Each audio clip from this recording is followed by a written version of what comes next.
Section 376 अंतर्गत 10 वर्षाची सश्रम कारावासाची शिक्षा सुनावण्यात आली आहे।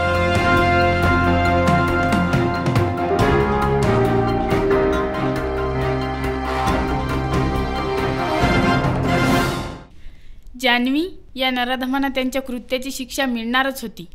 देव प्रत्येकाला न्याय मिळवून देतो। आता तुझा भूतकाळ विसरून नव्या जीवनाला सुरुवात कर आणि कशाचीही अडचण आल्यास मला निसंकोचपणे सांग। हां, चल येते मी आता।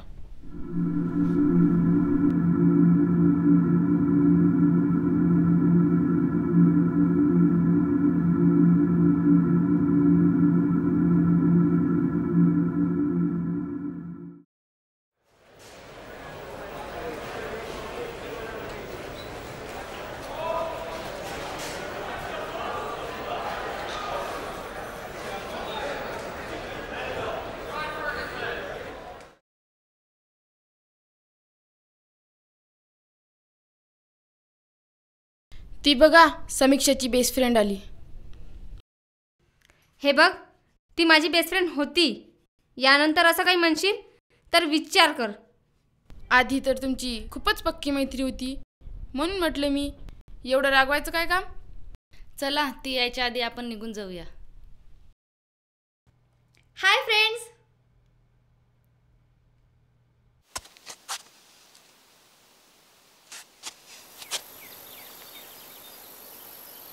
आज तू कुठे जाणार आहे का? का? अगं, मला मार्केटमध्ये जायचं होतं। तर तू येणार का माझ्यासोबत? नाही, मी नाही येऊ शकत। मला आज घरी थोडं काम आहे। समीक्षा, तू अशी का वागत आहेस माझ्यासोबत? मी खूप दिवसापासून तुला नोटीस करत आहे। अगं, आपण बेस्ट फ्रेंड्स आहोत ना? मला काम आहे।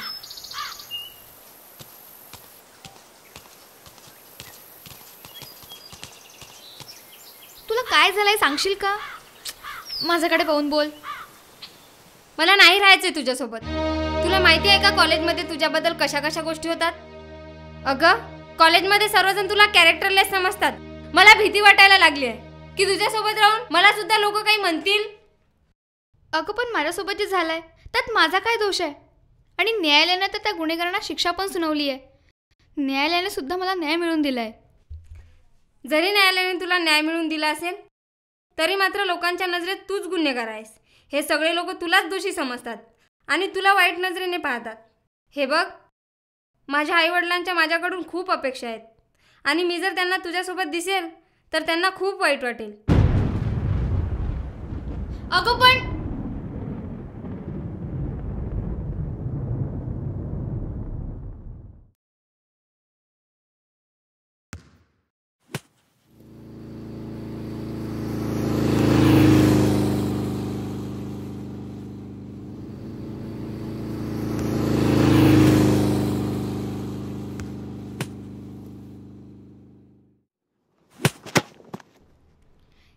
पाहून घेता येत नाही का? पाहूनच तर खेळत आहे, नाही रे अज्जू? हो ना भाई, पाहतच तर आहे। लाज नाही वाटत का असं बोलायला? बेशरम कुठले। आता लाज कुणाला वाटायला पाहिजे हे तू विचार कर ना।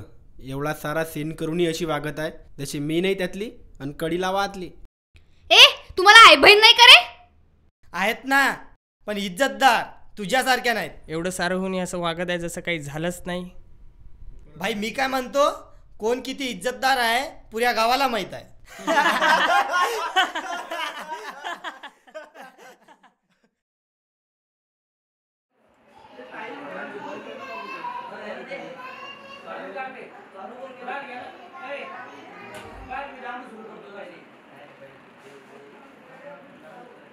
किती चांगला ड्रेस आहे, किती सुंदर दिसते ती पोरगी। पाहतो, आणि कोणाची आहे होती? हिला तुम्ही ओळखलं नाही का? हीच तर आहे ती जिच्यावर बलात्कार झाला। हीच आहे का ती?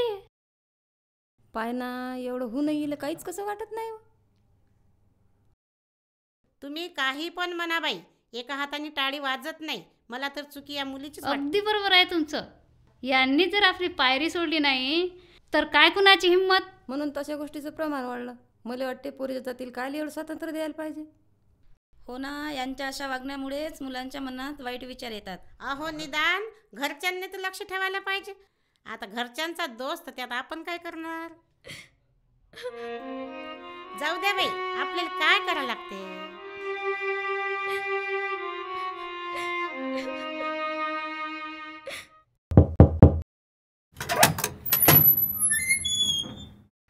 नमस्कार. नमस्कार नमस्कार. या बसा. बऱ्याच दिवसानंतर आलात. कामच खूप आहेत हो, म्हणून कुठं फिरणं सुद्धा होत नाही. अहो आता तरी सोडा हे काम. वय झालंय ना तुमचं. मुलाकडे सोपा जबाबदाऱ्या. तोच पाहतो हे सारे काम. हो का? बाकी कशी काय आठवण आली मग आज? काही नाही, मोठ्या मुलाला मुलगी बघितली. हो का? कुणाची? हो ते सरपंचाच्या घराच्या बाजूला राहतात ते. हां, सुभाषरावाची मुलगी का? हो हो हो तीच. बरं मग कशी काय ती? म्हणजे बघा, तुम्ही माझ्या जवळचे आहात. खरं सांगायचं म्हणजे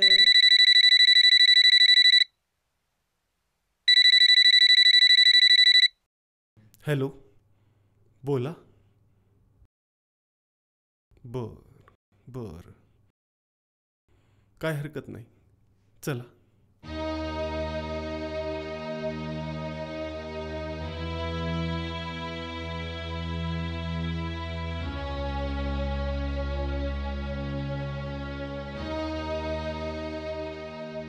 काय झालं हो? कसला विचार करत आहात आणि कोणाचा फोन होता? काही नाही ग, विष्णू भाऊंचा फोन होता. हो का? काय म्हणत होते ते? काय म्हणतील, मुलाला मुलगी पसंत नाही आली म्हणे. अरे देवा, आता काय करायचं? काही नाही ग, हे सर्व खोटं सांगत आहे. खरं कारण तर दुसरंच आहे. काल रात्री पण गोष्टीमध्ये असाच लग्नाचा विषय निघाला. तर मी पण आपल्या शीतलच्या लग्नाची गोष्ट काढली. म्हटलं पहा, एखादा मुलगा मिळाला तर सर्व शांत बसले. त्यांच्या त्या शांततेतून मला त्यांचं उत्तर मिळालं होतं. जान्हवी सोबत झालेल्या प्रसंगामुळे सर्वच मुलं तिला नाकारत आहेत. शीतलचं लग्नाचं वय पण निघून जात आहे. जान्हवी सोबत तर कुणी लग्नच करणार नाही. लोक हसतात ग आपल्यावर. नातेवाईकांनी तर वाडीत टाकल्यासारखा व्यवहार सुरू केलाय. कोणत्या जन्माची पापे फेडावी लागत आहे. मला तर कंटाळा आलाय आता या जीवनाचा. कंटाळा आलाय.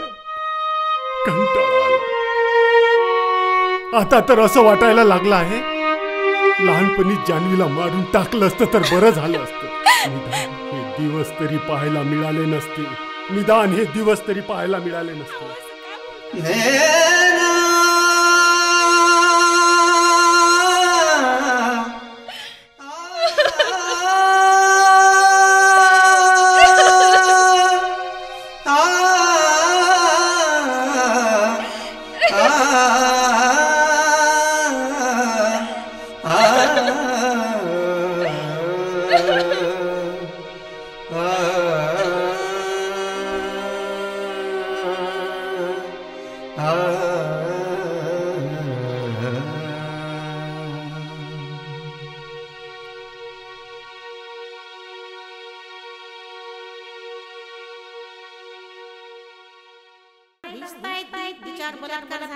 तुम्ही काही पण म्हणा बाई, एका हाताने टाळी वाजवत नाही. लाज कुणाला वाटायला पाहिजे? विचार कर. मला नाही राहायचं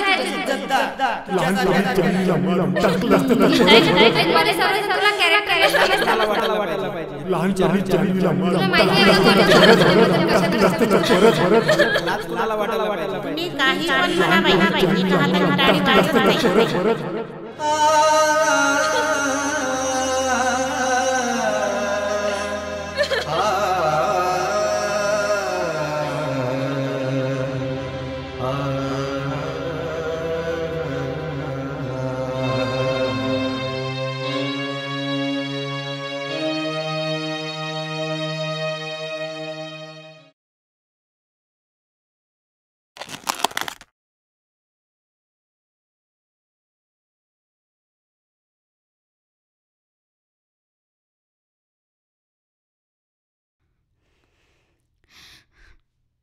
आई, बाबा,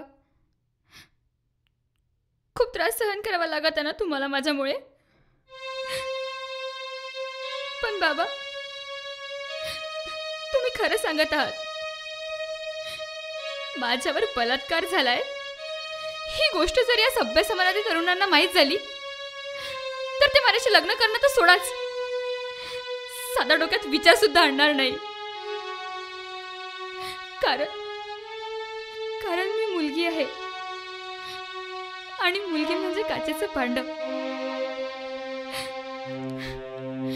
आई, बाबा, मला तुम्हाला काही विचारायचंय. माझ्यावर अत्याचार झाला यात माझा काय दोष? मग तुम्ही हे लोक मलाच का दोषी समजतात? का मला एवढा वाईट नजरेने पाहायला जाते? जेवढा वेदना, जेवढा त्रास मला माझ्यावर अत्याचार होताना झाला ना, त्यापेक्षा कितीतरी नरक यातना हा समाज मला देतोय.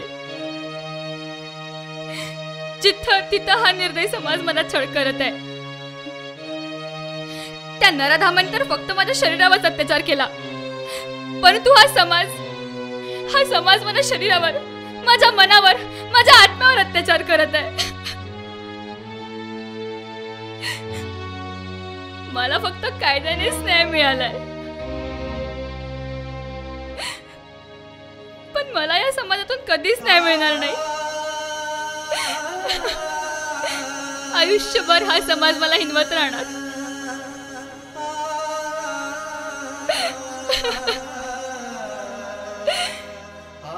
आता नव्याने जगण्याचं धाडस होत नाही गाई.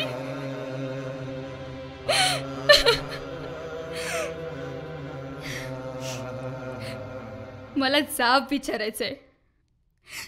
या अत्याचारी समाजाला, या समाजातील प्रत्येक राक्षसी वृत्तीच्या लोकांना, का या पुरुषप्रधान संस्कृतीमध्ये मी मुलगी म्हणून जन्माला आली हाच का माझा गुन्हा? आणि तुमची ही बलात्कारी वृत्ती केव्हा बदलणार?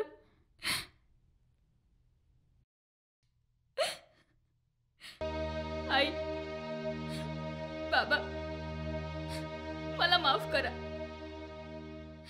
कारण मी जर जिवंत राहिली तर हा कर्मठ समाज तुम्हाला जगू देणार नाही. म्हणून